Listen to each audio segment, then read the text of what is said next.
It's 2010. I'm 6 years old around that time. Hunger Games was still big, and Vampire Weekend released their second full-length album, Contra. And after knowing that, Kenneth sued Vampire Weekend and XL Recordings for $2 million. Who is Anne Kirsten Kenneth? She's the woman you see in the Contra album cover. And that's what I'm talking about today. The woman who sued Vampire Weekend. Now, to give it a little bit background for Kenneth herself, she was actually a model around the 80s and 90s. The photo itself was taken by her mother in 1983 during a casting session. Now in her 50s, and now with the daughter, one day her daughter brought a CD home, and knowing that an old photo of her was being used in a popular indie band and being sold basically around the world, yeah, she was really not happy about that. Usually when people use old photos of people, I imagine most people being excited that old photos were being used in such popular ways, such things like that. But reacting to this, and basically having her own thoughts about it, honestly makes me feel sorry for her. And knowing more and more how that basically come to be is also pretty rough for me, for Candace, to be honest. Vampire Weekend, I never actually handled a lawsuit before.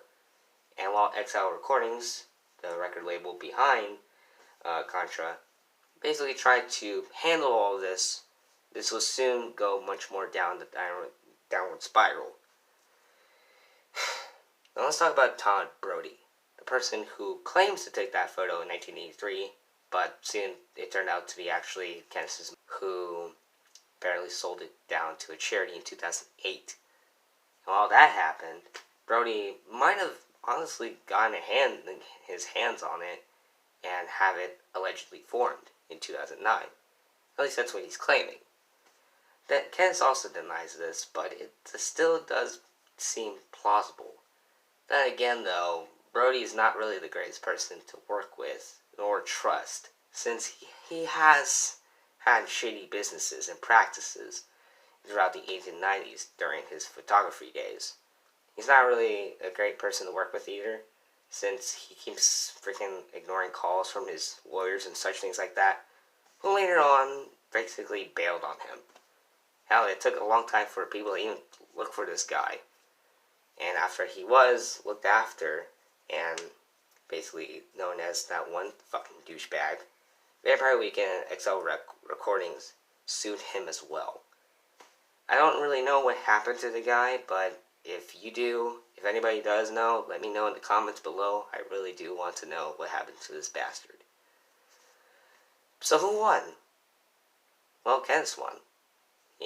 She managed to get her $2 million, and honestly, Vampire Weekend get the last laugh either way. No alternative cover was ever made, so this was basically still selling with that photo. Contra went on to be a big success for Vampire Weekend, and Brody, I can imagine, being through deep shit. So, yeah, that was the story of how Vampire Weekend got sued. Vampire Weekend themselves would later on release 2 more albums and just be defined as one of the greatest indie rock bands around the 2000s time. So thank you for watching. I hope you enjoyed this video. I certainly enjoyed this, and research into this whole fucking catastrophe, such things like that. So yeah, goodbye.